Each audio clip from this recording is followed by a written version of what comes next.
वसुदेवसुतं देवं कंसचाणूरमर्दनं देवकी परमानन्दं कृष्णं वन्दे जगद्गुरो श्री गोपाल कृष्ण महाराज की जय.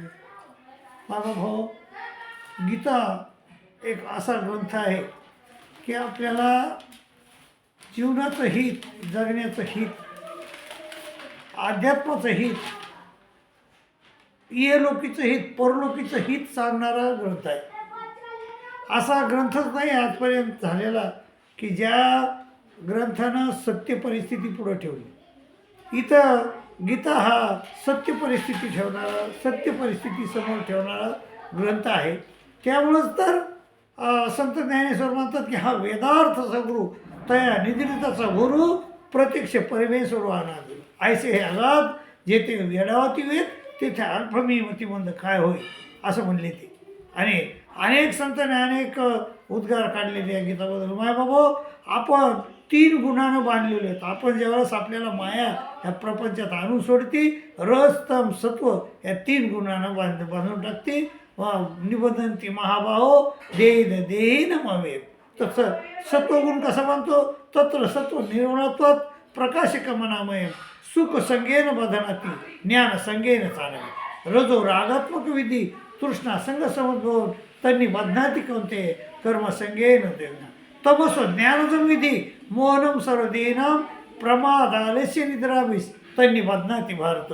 ह्या 3 गुणाचं ज्ञान आजपर्यंत कोण्याही धर्मानं ग्रंथानं सांगितलं नाही. माझं ते खरं ज्ञान तुम्हाला गीतेमध्ये होऊ शकतं आहे. हे गीतेमध्ये 14वे अध्याय आहे. 14व्या अध्यायामध्ये म्हणजे गुणत्रय विभाग नावाचा अध्याय आहे. तिथं 3 गुणानं तुम्हाला कसं बांधतं आहे आणि 3 गुणाच्या बाहेर कसं निघायचं, त्या गुणातीत कसं व्हायचं याचा विचार गीतेनं तुमच्या पुढे ठेवला आहे. बाबा, असं हे गीताशास्त्र अत्यंत महत्त्वाचं शास्त्र आहे.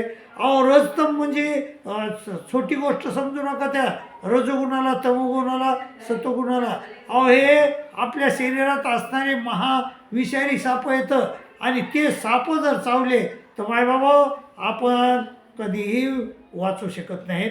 रजो नावाचा म्हणजे तम नावाचा साप चावला तरीही माणूस वाचत नाही. रज नावाचा साप चावला तरीही माणूस वाचत नाही. आणि सत्व नावाचा सापानं देखील माणूस परमेश्वरापर्यंत जात नाही. तर माय बापा, हे ज्ञान देणारं शास्त्र, या 3 सापाची माहिती सांगणारं शास्त्र म्हणजे गीताशास्त्र आहे. माय बापा, तो म्हणजे विषय नावाचा म्हणजे काम नावाचा साप रावणाला चावला. रावण तर मेलाच मेला, पण रावणा सगळी लंका मिली मारली. आणि आज बी जरी आपल्याला काम नावाचा शत्रू जर चावला तर माणूस तर मरतायच म्हणतंय, परंतु सगळ्या परिवाराला घेऊन मरतंय. आणि हे याच्यापासून सावध राहण्याचं ज्ञान गीताशास्त्राने दिलं माय बाबा.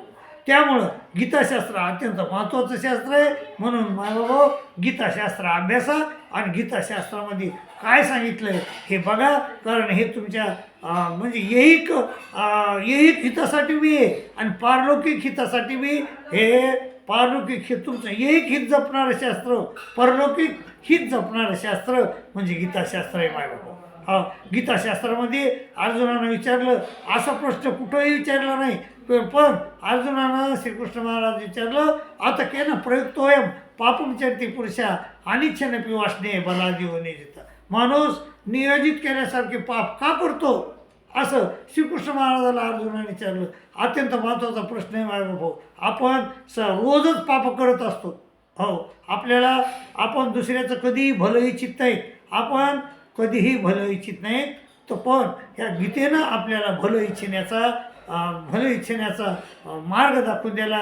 ते म्हणले की अर्जुनाला म्हणले, अर्जुना काम यश क्रोध यश रजगुण समजवा. हा काम, हा क्रोध, हा रजगुण होतो. माय बाबा, हे 3 गुणाचा इथं पुन्हा प्रश्न आला. हे 3 गुणापैकी हे रजगुण नावाचा साप इथं बी तुमच्या आडवा येतो आणि त्या सापामुळं तुम्ही पाप करतात. माय बापा, ह्या सापापासून वाचण्याचा श्रीकृष्ण महाराजानं गीतेमध्ये तुम्हाला संदेश दिलेला आहे. तो संदेश तुम्हाला लोकांना दाबून ठेवलेला आहे, अनेक चांगल्या लोकांना. तर तो संदेश ऐका आणि त्यांनी सांगितलं की यो बुद्धे परम बुद्ध संस्थभ्यात्मान महात्मना जे शत्रू महाभाव कामरूपम दुरासदो, ह्या कामरूपी शत्रूला ठार मारण्याचा सल्ला श्रीकृष्ण महाराजांनी दिला आहे मायबाबो. असा सल्ला कोणीही धर्मानं ग्रंथानं दिले नाही आजपर्यंत. श्रीकृष्ण महाराजानं अर्जुनाला ज्ञान देताना दिलं आहे मायबाबो. त्यामुळं हे गीताशास्त्र हे अत्यंत महत्त्वाचं आहे मायबाबो. तुम्हाला असं आठवत असं की संत ज्ञानेश्वराला लोकांना त्रास दिला, विनाकारण त्रास दिला, विनाकारण. आणि का त्याला तर संत ज्ञानेश्वरानं एक गीतेचं भाषांतर तुमच्यापर्यंत आणलं. गीता मराठीतून सांगितली, ज्ञानेश्वरी लिहिली आणि त्यांनी सांगितली. त्याच्यात लिहिलं आहे श्रीकृष्ण महाराजानं स्त्रिय वैश्यास तथा शूद्र स्तेपियांती परांगती. स्त्रियाला वैश्याला शूद्राला सारखी गती आहे असं श्रीकृष्ण महाराजाचं मत आहे. आणि ते मत त्या मूर्ख त्या म्हणजे दुष्ट लोकांना दाबून ठेवलं होतं. ते संत ज्ञानेश्वरानं ते मत पुढं आणलं. तुम्हाला समजून सांगितलं की स्त्रियाला वैश्याला शूद्राला सारखी गती आहे. ब्राह्मणाला तर आहेच आहे, परंतु स्त्रियाला वैश्याला शूद्राला सारखी गती आहे. म्हणजे हे शास्त्र संत ज्ञानेश्वर माऊलीनं तुमच्यापर्यंत आणलं, तुम्हाला सांगितलं. म्हणून लोकांनी त्याला त्रास द्यायला मायबापो. आणि ते त्रास देणारे तुम्हीच येतं आणि तुम्हाला त्रास द्यायला लावणारे ते खोळ आहेत. पण असे खोळ आज बी समाजात येतं. त्या खळाला खळाला तुम्ही समजून घेतलं पाहिजे आणि त्या खळाचं ऐकलं न पाहिजे. खळाच्या लांब राहिलं पाहिजे मायबापो. तर खळाच्या जर तुम्ही लांब राहतात तर खऱ्या माणसाला तुम्ही दुरावणार नाहीत, खऱ्या माणसाचा तुम्ही द्वेष करणार नाहीत आणि पाप तुम्ही तुमच्या हातानं तुमचं कोणचंही पाप घडणार नाही मायबापो. गीता सर्वतोपरी म्हणजे वाचण्याजोगा सर्वतोपरी आपल्या कल्याणाचा ग्रंथ आहे. त्या ग्रंथ तुम्ही वाचला पाहिजे, पठण केलं पाहिजे आणि त्या ग्रंथामध्ये काय सांगितलं आहे तर त्या ग्रंथाच्या तत्त्वज्ञानापासून आपण चाललं पाहिजे आणि आपलं भलं करून घेतलं पाहिजे. आजच मायबापो ह्या होळीच्या निमित्तानं मी तुम्हाला हा संदेश देतो. आणि आज होळी खेळू नका. अहो होळी म्हणजे होळिका नावाची बाई, ती एका हिरण्यकश्यप नावाच्या माणसाची बहीण होती. आणि त्या हिरण्यकश्यपाला प्रल्हादाला मारायचं होतं आणि प्रल्हादाला मारण्यासाठी त्यानं होळीला पुढं केलं. म्हणजे एक लाकडाचा ढीग रचला आणि त्या ढिगावर ही होळिका आणि तो प्रल्हाद बसला. कारण होळिकाला माहीत होतं की तिच्याजवळ एक कापडा होता कापड. आणि ते कापडा तिच्याजवळ असल्यामुळं ती कोण्याही जाळात जळत नव्हती. पण प्रल्हाद जळून गेला असता असं तिला वाटलं. परंतु टाईम असा आला की ज्यावेळेस ती होळी आणि प्रल्हाद त्या ढिगावर बसला, त्या लाकडाला आगनी लावून दिला.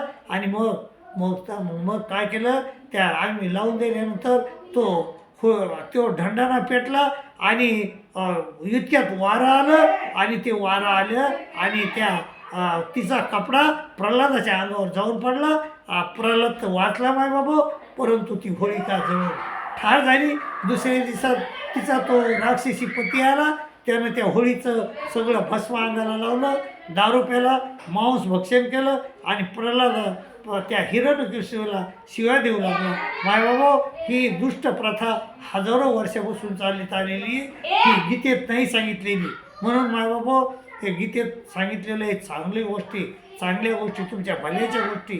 आणि ह्या पुराणानं तुम्हाला लोकांना ह्या तुमच्या अहिताच्या गोष्टी सांगितल्या, तुमच्यामध्ये रुजून दिलेले आहेत. ह्या गोष्टी करू नका आणि गीता वाचवा. गीतेचं वाचून तुमचं भलं करून घ्या, कल्याण करून घ्या अशी तुमच्या चरणी नम्र विनंती करतो. आणि आजच्या तुम्ही शुभ मानता, मी त्याला शुभ मानत नाही, परंतु तुम्ही मानतात म्हणून मी त्या शुभ दिनाच्या तुम्हाला शुभेच्छा देतो आणि तुमची रजा घेतो.